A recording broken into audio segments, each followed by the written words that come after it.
Hello friends, ME3351 engineer mechanics சப்ஜெக்டான exam வந்து 2ஆம் தேதி நடக்க போகுது.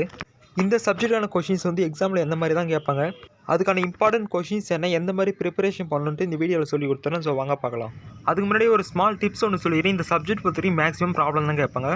பட் என்ன தான் ப்ராப்ளம் கேட்டாலும் இந்த சப்ஜெக்ட் பொறுத்தவரைக்கும் 3 யூனிட் பார்த்தீங்கன்னா ரொம்ப சுலபமாக இருக்கும். அது எந்த யூனிட்டி, அந்த யூனிட்டான கொஷின்ஸ்லாம் எந்த மாதிரி கேட்பாங்க, ரிமைனிங் இருக்கிற யூனிட்ஸ்லாம் எந்த மாதிரி படிக்கணும்னு ஃபுல் டீடைல்ஸ் நான் வந்து யூனிட்டஸ் அப்படியே சொல்லி கொடுத்துருவாங்க. ஸோ நான் ஆல்ரெடி சொல்லியிருந்தேன், இந்த சப்ஜெக்ட் பொறுத்தவரைக்கும் 3 யூனிட் ரொம்பவும் சுலபமாக இருக்கும். அது என்னென்னா 4வது யூனிட்டும் 3வது யூனிட்டும் 2வது யூனிட்டும் ரொம்பவும் சுலபமாக இருக்கும். அதன்படி யூனிட் 4 ஃபஸ்ட்டு பாருங்கள்.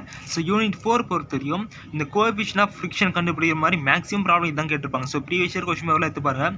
மேக்ஸிமம் இந்த கோஎஃபிஷியன்ட் ஆஃப் ஃப்ரிக்ஷன் கண்டுபிடிக்கிற மாதிரி தான் ப்ராப்ளம் கேட்டிருப்பாங்க. ஸோ ஃபஸ்ட்டு இதை பேஸ் பண்ணிக்கிற ப்ராப்ளம் நல்லா பார்த்துட்டு அதுக்கப்புறம் இந்த wedge friction, wheel friction, ladder friction, so இதெல்லாம் படித்து முடிச்சுட்டு பிறகு இந்த ஆங்கிள் ஆஃப் ஃப்ரிக்ஷனும் ரோலிங் ரெசிஸ்டன்ஸ் பேஸ் பண்ணி ப்ராப்ளம் நல்லா பாருங்கள். ஒன்றும் இல்லை, மெயினாக இந்த யூனிட் பொறுத்தவரை இந்த கோஎஃபிஷியன்ட் ஆஃப் ஃப்ரிக்ஷன் ஃபஸ்ட்டு படிச்சுட்டு ரிமைனிங் கொஸ்டினாக நெக்ஸ்ட்டு பாருங்கள்.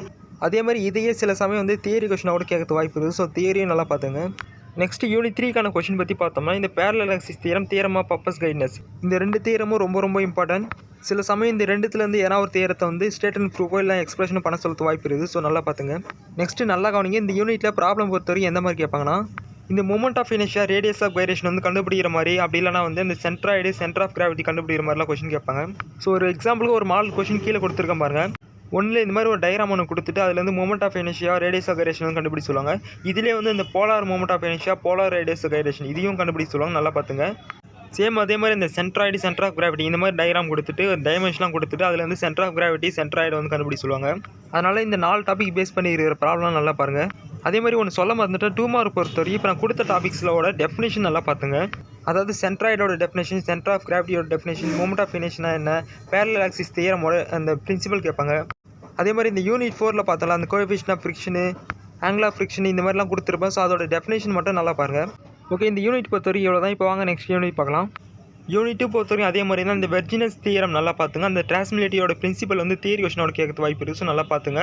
நெக்ஸ்ட்டு இந்த யூனிட்டான ப்ராப்ளம் பொறுத்தவரைக்கும் இந்த கீழே கொடுத்துருக்க பாருங்கள், அந்த டாபிக்ஸ் பேஸ் பண்ணி தான் கேட்பாங்க. அதாவது இந்த மூமெண்ட் பேஸ் பண்ணி வர ப்ராப்ளம், கப்பல் பேஸ் பண்ணி வர ப்ராப்ளம் நல்லா பார்த்துங்க. For example moment of force கண்டுபிடிக்கிற மாதிரி, கப்பல் ஆஃப் ஃபோர்ஸ் கண்டுபிடிக்கிற மாதிரி இந்த மாதிரிலாம் வந்து ப்ராப்ளம்ஸ்லாம் இருக்கணும். நல்லா பார்த்துங்க. டைம் இருந்தால் அந்த 3rd கொஸ்டின் பாருங்கள், அப்படிலாம் வந்து ஃபஸ்ட்டு 2 கொஸ்டின் நல்லா பார்த்துங்க. நெக்ஸ்ட்டு யூனிட் 1 பொறுத்தவரைக்கும் இதில் வந்து மேக்ஸிமம் ப்ராப்ளம் தான் கேட்பாங்க. இதில் அந்த ஸ்டாட்டிக்ஸ் ஆஃப் பார்ட்டிக்கல், அந்த resultant of force, rectangular component of force, unit vectors எல்லாம் நல்லா பார்த்துங்க. அதே மாதிரி இந்த 2வது கொஸ்டின் 3வது கொஸ்டின் நல்லா பார்த்துங்க. மேக்ஸிமம் ப்ராப்ளம் வந்து எதை ஃபைண்ட் பண்ண சொல்லுவாங்கன்னா இந்த டென்ஷன், ஃபோர்ஸ், லோடு இதெல்லாம் வந்து ஃபைண்ட் பண்ணுற மாதிரி தான் கொஸ்டின் கேட்பாங்க. ஸோ கொடுத்துருக்க அந்த டாபிக் பேஸ் பண்ணி இருக்கிற ப்ராப்ளம் நல்லா பார்த்துங்க. சேம் அதே மாதிரி இந்த யூனிட் 5லேயே அந்த இம்பார்ட்டன்ட் டாபிக்ஸ் கொடுத்துருக்கேன். அது பேஸ் பண்ணி வர ப்ராப்ளம்ஸும் அதே மாதிரி இதில் வந்து தியரி கொஸ்டினோட பார்த்துங்க. சில சமயம் வந்து தியரியோட கேட்க வாய்ப்பு இருக்குது. இதுலேயே அந்த ஃபஸ்ட்டு 2 கொஸ்டினில் இருக்கிற டாபிக்ஸ்லாம் ரொம்ப இம்பார்ட்டன்ஸும் நல்லா பார்த்துங்க. ஓகே ஃப்ரெண்ட்ஸ், எல்லாருமே புரிஞ்சிருக்குன்னு நினைக்கிறேன். மெயினாக அந்த 4வது, 3வது, 2வது யூனிட் நல்லா பார்த்துங்க. ரிமைனிங் இந்த 2 யூனிட்டையும் வந்து பார்க்க முடிஞ்சால் ஃபுல்லாக பாருங்கள். அப்படி இல்லைனாலும் நான் ஆல்ரெடி சொன்ன மாதிரி அந்த ஃபார்முலாலாம் நல்லா பார்த்துன்னு கொஷினில் வந்து எதை ஃபைண்ட் அவுட் பண்ண சொல்கிறாங்களோ அதோட ஃபார்முலாலாம் எழுதிட்டு அந்த கிவன் டேட்டா யூஸ் பண்ணி சப்ஸ்டியூட் பண்ணிவிட்டு ஜஸ்ட் வர ஆன்சர் வந்து போட்டுட்டு வாங்க. ஸோ 2 மார்க் பொறுத்தவரைக்கும் இந்த டாபிக்ஸ்லாம் கொடுத்துருக்கேன் பாருங்கள். அதோட டெஃபினேஷன் நல்லா பார்த்துங்க, போதும், அதே போதும். ஓகே, இப்போ நான் கொடுத்துருக்க இந்த இம்பார்ட்டன்ட் கொஷின் நான் சொன்னதெல்லாம் புரிஞ்சிருக்குதா பாருங்கள். இன்னமும் டவுட் இருந்தால் ப்ரீவியஸ் இயர் கொஸ்டின் பேப்பரில் வந்து கம்பேர் பண்ணி பாருங்கள், உங்களே ஒரு ஐடியா வரும். ஓகே, நெக்ஸ்ட் வீடியோ பார்க்கலாம். ஓகே ஃப்ரெண்ட்ஸ், பாய்.